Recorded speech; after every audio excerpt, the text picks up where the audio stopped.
제가 알고 있는 공포 이야기. 먼저 여러분의 구독과 좋아요는 제게 큰 힘이 됩니다. 제가 강원도에서 군 생활을 할 때입니다. 한참 일만 하는 일병 때 여름이었습니다. 매일 스트레스 받으며 군 생활할 때죠. 장마야 빨리 오거라 하고 기다리고 있을 때 역시나 장마가 찾아왔습니다. 그런데 그해 장마는 비가 너무 심하게 많이 와서 마을이 홍수가 날 정도의 양이 내렸습니다. 홍수 지역도 아닌데 말이죠. 뭐 저야 비가 오면 하는 일이 줄어들어 저야 좋았습니다. 근데 너무 많이 오니까 산사태 나고 뚝 만들러 가야 되고 오히려 더 개고생을 해야 했습니다. 근데 멈출 생각 없이 계속 오는 장마. 비가 너무 많이 오는 바람에 마을에 홍수가 아주 심하게 났습니다. 뭐 하늘이 하는 일이라 어찌 막을 수도 없고 집 떠내려가고 사람 실종되고 가축이니 차들이니 떠내려간 판국에 사람이 살아남는 게 신기할 정도였습니다. 홍수가 심하게 나고 비가 그쳤습니다. 마을을 복구해야 하기 때문에 구조대 소방관들이 일을 가담했으나 그래도 일손이 딸려 저희도 돕게 됐습니다. 어차피 동네도 작아서 구조대가 소방관이고 소방관이 구조대 일을 할 정도로 작은 동네라 저희 부대도 소방관들과 인사할 정도로 친했습니다. 가끔 모여서 축구도 하고 그랬거든요. 일단은 다른 건 다 둘째치고 제일 급한 건 없어진 사람들, 즉 시체를 찾는 일이었습니다. 땅인지 강인지 구분을 못할 정도로 물바다가 되어 있어서 보트를 타고 조를 짜서 시체를 찾으러 다녔습니다. 저는 박병장과 2인 1조가 되어 별 생각 없이 어슬렁거리며 노나 휘젓고 돌아다니고 있었습니다.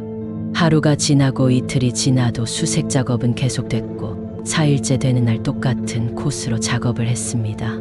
동네가 시골이라 잡초들이 많아서 헤쳐가면서 작업을 했습니다. 그런데 그때 잡초라고 하기에는 너무 검은 잡초가 눈에 보였습니다. 저는 보트를 멈추고 점점 가까이 가봤는데 순간 등골이 오싹했습니다. 아무래도 사람 머리카락 같았습니다. 가까이 갈수록 확실했습니다. 그런데 저는 물에 빠져 죽은 시체를 본 적도 없고 그냥 시체도 본 적이 없어서 제 판단이 아닐 수도 있겠다 싶어 박병장에게 말했습니다. 그때 상황을 대화로 설명하겠습니다. 박병장님, 왜? 제가 지금 시체를 발견한 것 같습니다. 개소리 하지 마라. 아닙니다. 제가 보기에는 확실합니다. 젠장할. 어딘데? 제가 그 위치로 노를 저어서 보여주자. 박병장은 잠시 당황하더니 말을 안 하고 생각을 하는 것 같더니 아무렇지도 않게 말했습니다. 아, 저거 시체 아니야, 가자. 제가 보기에는 시체가 확실합니다. 검은 잡초는 없지 않습니까? 네가 뭘 아냐 아니라고. 그냥 가자고. 아닙니다. 한번 건져보는 게 낫지 않습니까? 아니라고 몇 번을 말해. 내가 안다고. 그냥 가자. 그래도 그냥 건져나 보는 게. 야, 이 객스. 내가 가자면 가는 거야, 객스 씨발사. 박병장은 갑자기 저에게 큰 소리로 욕을 세트로 내뱉었습니다. 저는 그냥 건져나 보자는 얘긴데 아니라고 우기면서 갑자기 화를 내는 것이었습니다. 저야 일병이라 뭔 힘이 있겠습니까? 고참이 가자는데 가야죠. 힘없이 노를 저으면서 작업을 끝내려고 하는데 박병장이 말했습니다. 미안하다, 욕해서. 별거 아니니깐 신경 쓰지 마라. 정 찝찝하면 저기 소방관들한테 확인해달라 그래. 평소 괴롭히는데 타고난 박병장인데 욕한 걸로 미안하다고 말하니 이상했습니다. 당황한 건지 겁먹은 건지 표정도 이상하고 못 볼 걸 본 사람 마냥 표정이 굳은 채로 있었습니다. 그렇게 저희는 마을 복구하는데 도우라는 명을 받고 이동하러 가는 도중에 소방관들이 있었습니다. 박병장이 담배 한 대 피고 가자고 해서 소방관들과 저희 부대원들 몇 명과 모여 담배 피며 사소한 얘기를 나누고 있다가 제가 아까 본 시체 같은 검은 잡초 얘기를 했습니다. 그런데 그 상황에서는 그리 심각한 얘기로 받아들이지 않는 건지 모두들 뭔가 아는 듯이 미심쩍은 표정을 지면서 그러려니 하며 말을 돌렸습니다. 그런데 그때 한 소방관이 위치가 대충 어디냐고 물었습니다. 그래서 저는 위치를 설명해 줬습니다. 그러자 저도 한시름 마음이 놓이더군요. 그리고 각자 이동하고 일을 마치고 부대로 들어왔습니다.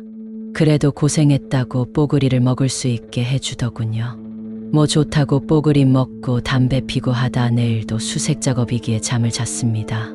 그런데 뭔지 모르게 자꾸 머릿속에서 떨어져 나갈 듯 말 듯하게 이상한 기분이 든 채 잠이 들었습니다. 다음 날 그 이상한 기분으로 잠을 깨고 역시나 아침부터 수색 작업을 나갔습니다.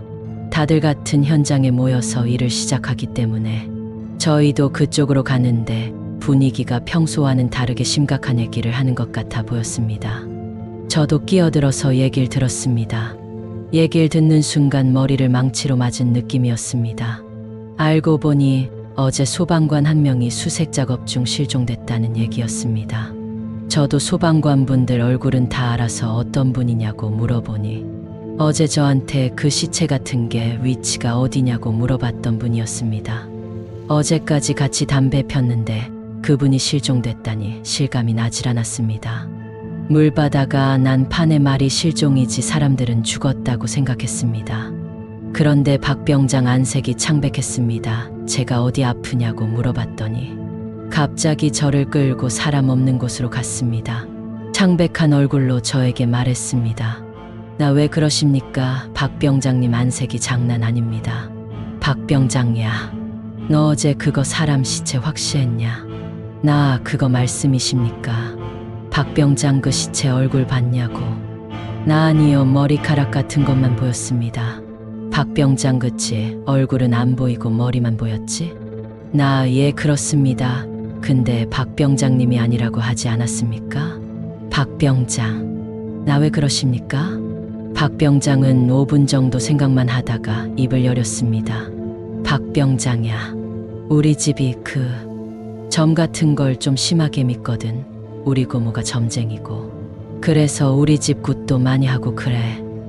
근데 고등학교 때 우리 집 앞강에 사람이 자꾸 죽어서 고모가 굿을 한 적이 있었어. 아예.